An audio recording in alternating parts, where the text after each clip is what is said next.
December night 2023 started like any other. I came home, went to bed, and fell asleep.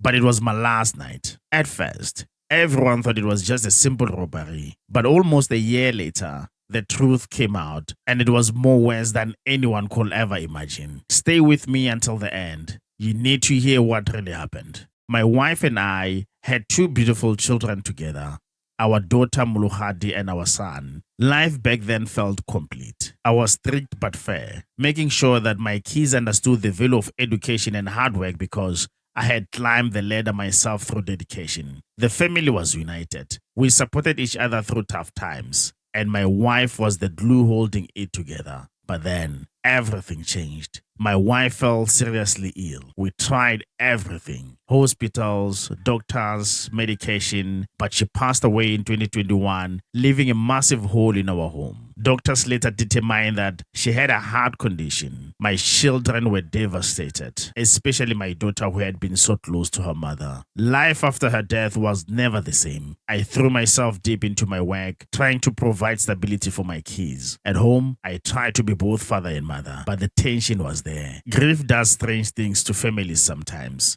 Small arguments grew bigger. I was trying to hold it together while carrying my own loss. We were all just trying to survive day by day. On the night of 28th of December 2023, everything felt completely normal. It was just me, my daughter Mohlale, and my son at home that night in Mankweng Zone 1. I came home from work, sat for a little while, and then went to bed like any other night. I turned off the lights, laid down in my own bed, pulled the blanket over me, and closed my eyes. I fell into a deep sleep. Then, suddenly I woke up. My bedroom door was kicked open with a loud crash. Before I could even sit up or shout to ask who was there, the gunshots exploded right next to me. Loud, sharp, one after the other. They shot me multiple times while I was still laying there helpless. In those final moments, even as I was dying, all I could think about was my daughter and my son. Were they safe? Had the attackers got to them too? I was so worried for them. I tried to call out, but I couldn't. I never even had a chance to fight back or protect them. That was the end of my life. After they shot me, the two men tried to make it look like a simple robbery gone wrong.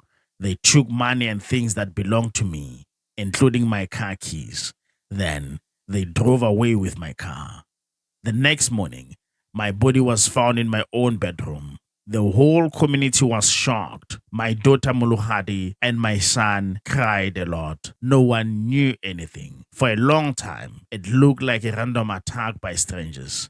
Then, almost a year later, the truth started coming out. The police kept digging. They did not stop at the robbery story. They looked deeper. One day, they found the car. That discovery led them straight to arrest of a school principal, one of the two men who had been paid to kill me. From there, the trail led to the arrest of my own daughter, Mohlale Magdalene Mehlape, and a traditional healer named Hlolohelo Class Mohatlane. In the Polokwane High Court, the full story finally came out. The police discovered that a few months after my wife passed, my daughter Mohlale gave birth to her own child.